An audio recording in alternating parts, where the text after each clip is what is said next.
తృతీయ రోజున లక్ష్మీ కుబేరుల్ని ఇద్దరిని కలిపి పూజించాలా? అవునమ్మా. ఎందుకు అంటే కనుక కుబేరుడికి ఈ రోజున సంపదలకి పట్టాభిషేకం జరిగింది.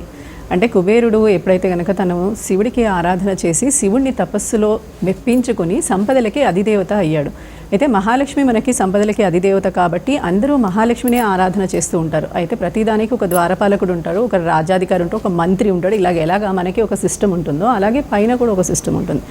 ఈ సంపదలు అన్నీ మీకు ఇంట్లో వస్తూ ఉంటాయి, డబ్బులు వస్తూ ఉంటాయి, అయినా మాకు ఏ అప్పులు లేవండి, అయినా కూడా ఖర్చు అయిపోతూ ఉంటుంది, డబ్బులు ఎప్పుడూ మా ఇంట్లో నిలబడవు అంటూ ఉంటారు చాలామంది.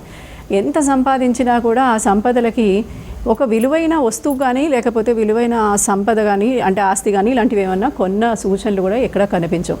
అలాంటి వాళ్ళందరూ కనుక ఈ లక్ష్మీ కుబేర వ్రతాన్ని దీపావళి రోజున కానీ అక్షయ తదియ రోజున కానీ ఇలాంటి లక్ష్మీదేవికి ప్రీతి సంబంధించిన రోజుల్లో వేటిల్లో అయినా కనుక కుబేర వ్రతాన్ని చేస్తే విశేషమైన ఫలితం వస్తుంది. అయితే కుబేర వ్రతము అనేసరికి చాలామంది ఏం చేస్తారంటే రావణాసురుడికి సంబంధించిన సోదరుడు కాబట్టి ఆయన రాక్షసుడు కాబట్టి చేస్తే బాగుంటుందో చెయ్యకపోతే బాగుంటుందో మనం రాక్షసుల్ని ఇంట్లోకి ఆహ్వానిస్తున్నాము అనే అనేక రకాల అనుమానాలతోటి మనం చాలామంది చేయకుండా ఆగిపోతూ ఉంటాం.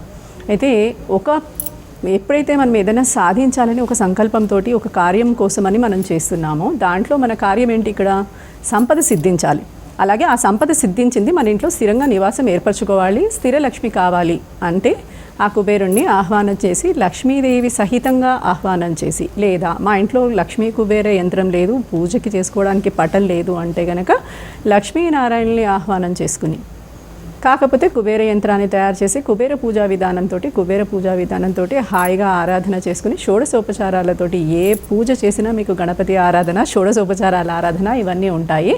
ఇలాంటివన్నీ చేస్తూ దీంట్లో అక్షయంగా సిద్ధించేవన్నిటినీ పెట్టడం అంటే బంగారము, వెండి, డబ్బు, ఇలా పువ్వులు, ఇలా అక్షింతలు అనేది అసలు అక్షయం అన్నిటికన్నా.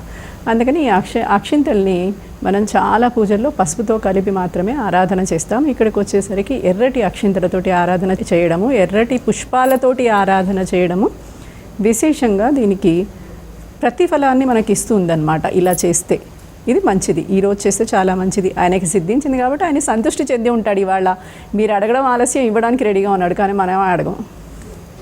అందుకని